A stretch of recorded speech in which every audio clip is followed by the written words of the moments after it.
All right, welcome to our fourth or fifth superintendent. I thought this was going to be a one and done, but we're still here. Still doing it. Still doing it. Still going strong. How is everybody's holidays, New Year's, Christmas, everything? It was great. The breaks are timed perfectly, and because they're usually really well needed for adults as much as students. Absolutely. No, same as Phil. Now I have a 4-year-old and now brand new a 3-month-old, and it makes the holidays perfect. And my nieces introduced my son to Elf on a Shelf this year, so okay. Elfie has visited and moved around, and it's fun. Elfie is his name. We're still working on creativity, but all right. Well, with that, on the fun stuff, usually let's maybe I'll flip it around. What have we missed since last time we talked? What are some of the good things going on in the Wakefield School Department? Oh my gosh, we've been out and about to schools, and you have to see it to believe it. It's to get out, to get into classes and interact with kids. It's just amazing. Our teachers are creating really just amazing environments for students to learn in, engage in. I was just over at Woodville this morning, and there's a preschool teacher in the hallway assessing a child. They're both laying on the floor, just, kind of doing a little assessment on colors, shapes, letters. That's awesome. It's just for a 3-year-old, and just checking in. And I stopped and talked to the 3-year-old for a minute and got an update, ducked into a 3rd grade class, had to report on what my favorite animals were. Which are why? Oh, they assume it's a lion because my name's Lyons, right? Oh, so, it should be if not. But then I got the history of otters and things that they're doing in class. It's just fantastic. And I was visiting Tammy McDonald's class, and it was great. It was just so much fun. The kids were just having a blast. Oh, that's wonderful. Yeah. That's wonderful. Yeah. And Len, I know there's. I wanted to pick on one program because. I know at the Boys and Girls Clubs, we were inspired to do it in Stoneham because we saw you guys do it in Wakefield, the Snow Angels program. Yes. So, Carrie, do you want to? Yeah, this is a youth council project that we're just really proud of our students who are participating in it. I believe this is the 2nd year in a row they've done it. It's just a group of our high school students who are assigned different areas in Wakefield to help shovel out seniors. When the snow comes. So we had our first shot at that, and I think a lot of kids were out helping out, which is just a really nice support for the community. Well, please share with them what happened, just so and the millions who watch know. It's that idea. We were so impressed at the Boys and Girls Clubs. We brought it over to Stoneham. They asked us to spearhead it, and the Stoneham Rotary Club actually funded it. So now the program, very similar program, is going on there. And I'd love to see it grow. It is such a good idea and so needed. We had seniors. I was just talking to a senior the other day who needed her car shoveled out, and we were able to get kids there. And it's a great thing. And I think sometimes we forget how generous this community is. Yeah, right. I'll switch to one quick aside too. Is during the holidays we did a lot of holiday giving, and we had, I think the final number was 461. That was the last bag I saw. It was 461. Kids, families received gifts through our holiday giving program, and all those gifts were donated, and most of the donations came from this community. That's great. Yeah, around the holidays, it's a special time, but it's also really a great time to see people doing the small things. A lot of the very best work that organizations do, and that some of the best work that the schools do, is the work that really no one really hears about. It's the gifts for students that need a little help or support, or families that need a little bit at the holidays that are being supported by schools in different parts of the community. And so it's really kind of heart-filling to hear about. I know that the WEA provided coats, hats, mittens for kids that needed those. Just before the break, we had our EL leaders do kind of a gathering at Galvin. Kara, can you talk a little bit about that? Sure, yeah. This was spearheaded by Kara Zabrowski, who is an ESL teacher at the Galvin school, and she recruited a lot of help from the rest of the team. But they hosted just a family night we've had almost triple in our numbers of our students who have moved in to Wakefield from another country. English is not their first language. And just, it was a really great night to offer support to those families who are new to the community. You know, families coming from warmer climates. We did a coat drive. There were resources available there. There were different representatives in town to offer support. So it was really a great turnout. It's the second year in a row that we've done it. That's And awesome. it was just it was a wonderful turnout, and a lot of our staff participated. Administration was there, and I think it was just overall a really feel good night that was really successful. Kara Zabrowski is a force, right? It doesn't, nothing small, right? It goes from, we went from, you know, providing different levels of support. She had arranged and coordinated with, I think, the Board of Health Yep. to have flu shots. Yep. And it was just, you know, just very, very, you know, done really well, really thoughtfully. You know, they had interpreters there to make sure families felt, you know, like very safe and secure. It was just really, really well done. Oh, that's wonderful. That's great. I mean, and those are the stories people like to hear, and that's what makes a community a community. Yeah. I mean, it's those events, Absolutely. and those things. Well, with that said, you kind of hinted at it. I think the same big news, which has probably been over all our shows, is teacher negotiations, and they're still going. I know we had hoped that they would have been wrapped up by now, as everybody has, but I guess, how's it going, and what's it look like in the near or middle future? Yeah, it's. I think both sides will report. I can't speak for WEA, the Wakefield Education or Educators Association, but I think it's fair to say that I think both sides are eager to wrap up negotiations and get a new contract for teachers. I think that they're feeling ready, and the longer it goes, the more difficult it is, but also it gets frustrating, right? And so people get, you know, a little concerned, you know, when is it going to end? And it's difficult work. It's really, really difficult work. And, you know, I think teachers are advocating, and the teacher leaders are advocating for what they think is most important. And the school committee and the administration is also kind of, you know, advocating for what is important to us, right? And really, you know, we're at the end, right? So this is about, you know, we're really focusing now on time on learning, you know, and we're focusing on how to kind of agree, or what the proposals might look like. We just had negotiations last night, and the unit, the Teachers Association, presented their counter proposals in regard to what they felt like they could give in regard to time and how we might use that time. And they also shared what they thought would be fair compensation for that time. So now it's our turn to kind of take that information and process it, and kind of work with them we'll go back and forth and hopefully come up with a settlement that really shows that we, and not only we, the administration, but we, the school committee, we, the community, really appreciate the work of teachers and the difficult and how difficult it is to work in public schools right now.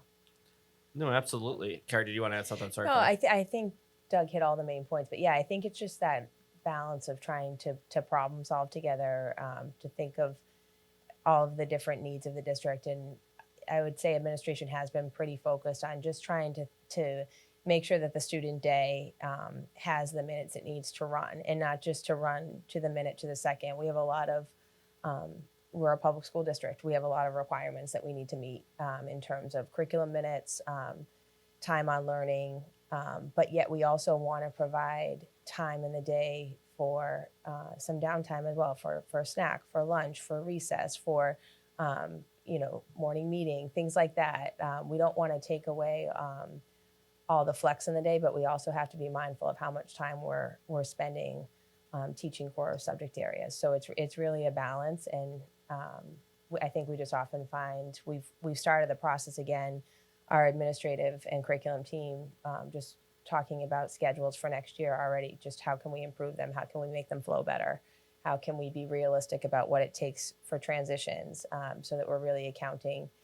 Because it seems like a long day, but it goes by really fast when you have a lot of things to fit in.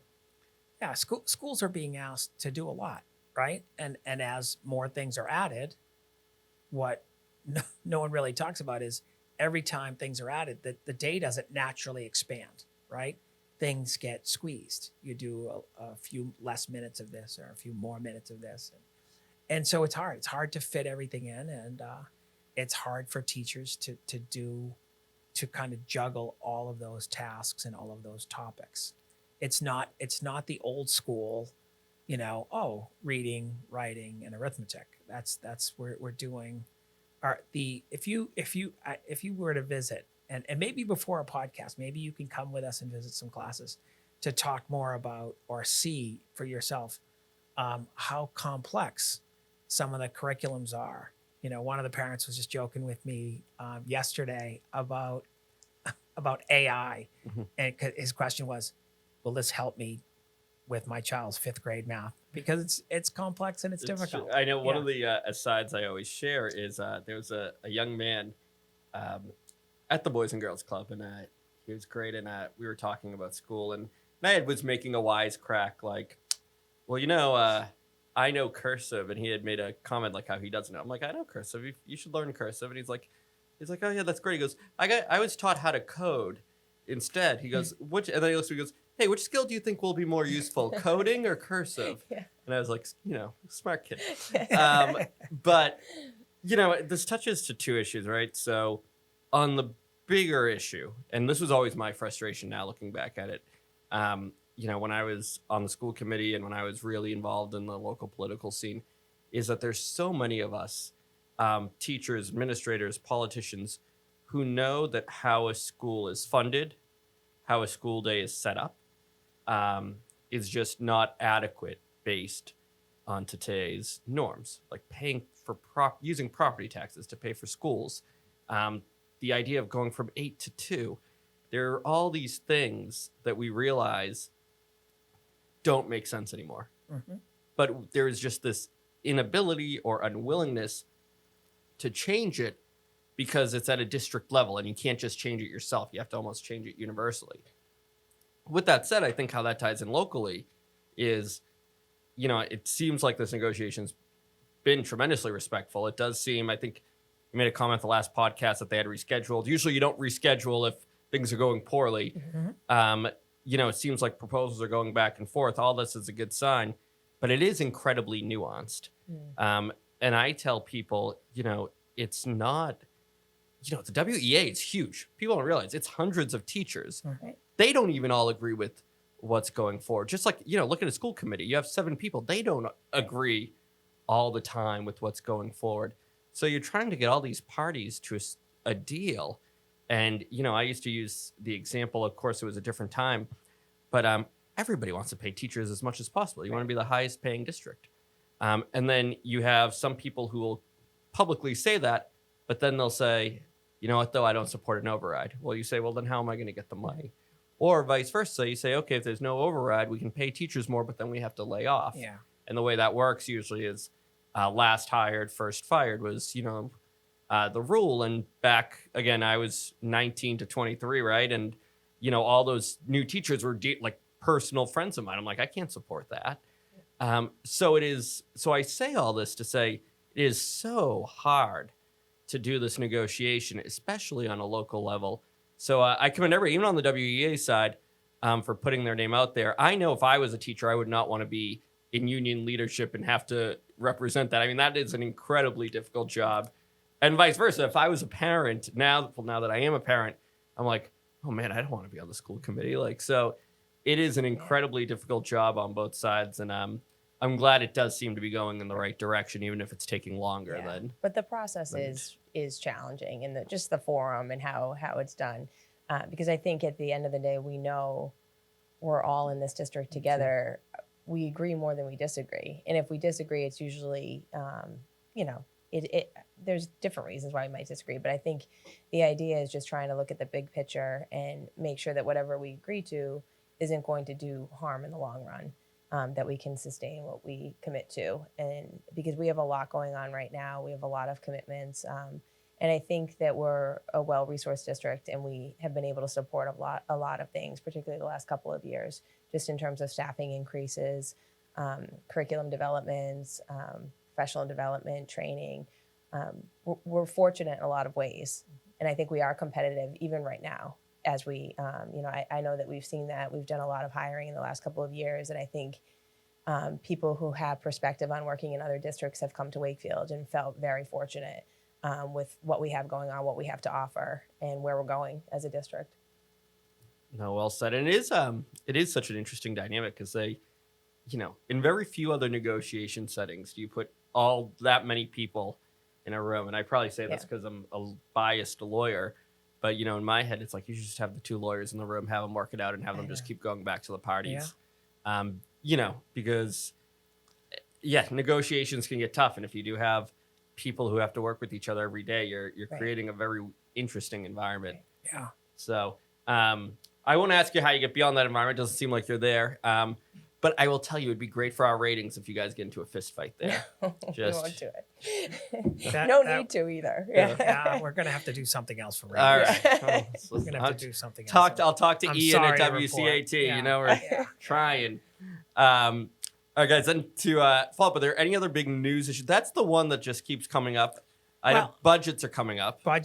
We are in the throes of budget season. So every year we have a little bit of a road show. We get out of the office and go meet with faculty and staff face to face in each school. So it's myself, Kara, Rosie Galvin, our special education administrator. Christine Bufagna is our school business administrator. So she kind of coordinates this, and we go out and we try to listen to faculty and staff and hear what they think is most important. What resources do you need? We always try to guide the conversation, and we take all of this input that they give us in person. We then send out a survey that goes to students, goes to parents, it goes to faculty and staff on all of our bargaining units. We have 7 bargaining units, almost 600 employees, so it goes to everybody. And then we kind of compile all of the lists of resources that come from that process, and we cost it out, right? And then we say, okay, well, obviously we can't provide everything. What is most important, And right now, I think there's no mystery. I mean, we've said this. If you as far back as a couple of years ago in our tri-board meeting, we know that right now our greatest priority is labor. Our greatest priority is hiring, developing, and retaining our staff, right? Because they're the grease that makes the wheel go, right? And so they create the climate and the conditions, like to say often the weather for kids. And so that's where we're at. And so that's what we are prioritizing in the budget. Curriculum is critically important. And we've made, and Kara has been remarkably resourceful at getting grants to accelerate our curriculum work. But if you look at incremental change over time, and not only incremental change, but incremental change that can be sustained, that's how you make jumps, and that's how you improve outcomes for kids and districts. And that's really what that aligns beautifully with our goals. No, well said. I talk about this all the time, and I'm stealing this. I can't remember his name. He was a principal at the Woodville well over 10 years ago. Mr. something, and I can't remember who it was. But he's Boy, no? Yes. Yeah. Super nice guy. And I'll never forget his comment. And he's like, the most important thing is the teacher-student relationship. He said everybody focuses on the technology. Everybody focuses on the school buildings. True. Yep. He's like, you give me a good teacher, I'll just take a tent, and old used books versus a bad teacher and and all the new modern stuff. It's so true. And, and if you want good people, you have to invest in them. So, well, with that said, if we want ratings, maybe we bring Kevin Piscadlo on one day. We got to get Kevin here. Me and Kevin used to talk for hours back in the day. How's he doing on this? Is he okay? Can I tell you the fact that he is a university administrator is a windfall for us. Oh, absolutely. I don't think everyone in the community knows what all of our school committee members do. We have such a beautiful cross section. We have Tom Markham, who is a school business administrator. That's a positive. Kevin Biscadlo, who is a university administrator. That's a big windfall for us. And all the other experiences that all the other members have and bring in terms of connections and cross sections to the community. We cover a lot of ground in that room. Who's your favorite school committee now, Jody?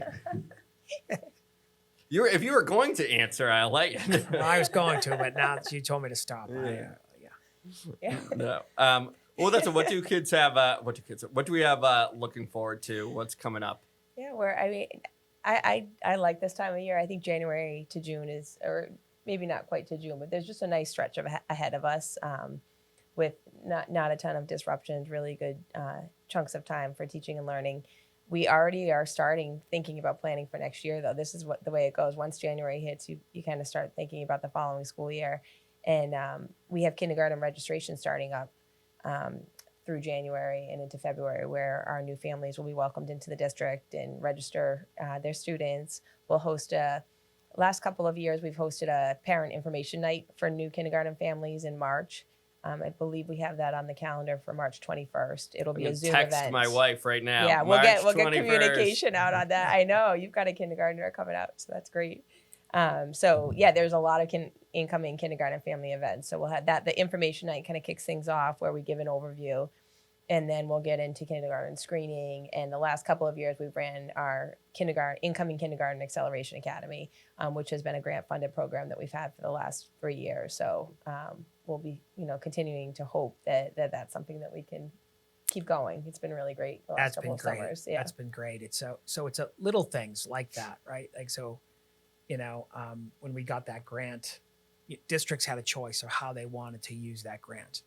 And some districts, and often districts will share their practices. So we saw a number of other districts doing things, but no one was really, so if you got $100,000 and you want to try to accelerate or support students in different ways, right? Or unique ways, you could take, some districts took some, had 5 slots for this grade, for this grade, for this grade. And we thought, what the biggest bang for our buck is really helping and supporting our incoming kindergarten students. So this is something that we kind of went for, and we didn't know if the Department of Ed would accept just such a narrow focus, but they did, and it has, I think, become a model for other districts. It is a terrific, it's like a soft opening where kids get in, they're in smaller groups, they kind of meet friends, they understand and they learn the norms of their classrooms, they often meet their teachers. And so when the first day comes, the principals have said, this is fantastic. There are very few tiers coming into the building.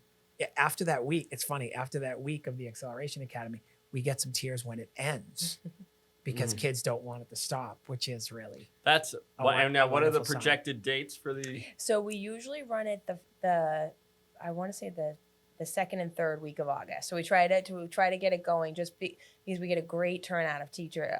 I would say this year we had even more. Almost all of our kindergarten teachers are able to teach it. Some have family commitments, they can't make it. And when that happens, other teachers are glad to step in. So we've had a couple of teachers from first grade, second grade who have taken over if a kindergarten teacher couldn't teach it. But we try to get those 2 weeks in before our mentor program, our professional development. So it's usually the second and third week of August. And it's been great. Last year, we actually had a visit from the Department of Ed, and they highlighted it in the commissioner's newsletter as just a really successful program model to other districts. So it's been exciting. You should be very proud. That's amazing. Yeah. So do you have any advice for dads who are sending their first child to kindergarten and are overly emotional and maybe listening to Cats in the Cradle, just crying on the, like, what do you do for the tears of the dad versus the child? I mean, forget the child. It's our teachers, who meet students at the door and walk them in, really do a great job consoling parents. Okay, good. So I think they'll be able to help you out. I think No, it'll help you out. So, Kara brought up a great point, and what's also happening in this window of time, or the beginning of February, is registration for a Doyle preschool. Yeah. Oh, true. And so we have our numbers in pre-K and K this year are we're just It's packed. gone up significantly. Gone up I think we had significantly. almost 40 additional kindergartners from this year Wow. to last year. Yeah. And so Doyle pre-K,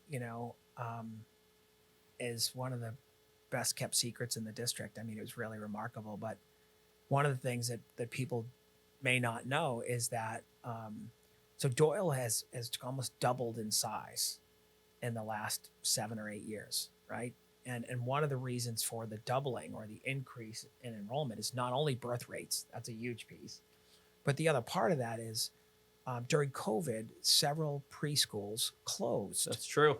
right? And with fewer options, the district was faced with this question of, do we try to expand our footprint and have Wakefield kids do we keep them close where we can kind of get them into the schools that they might be going to, get them into our curriculum. And we have a lot to gain by working with students as soon as possible.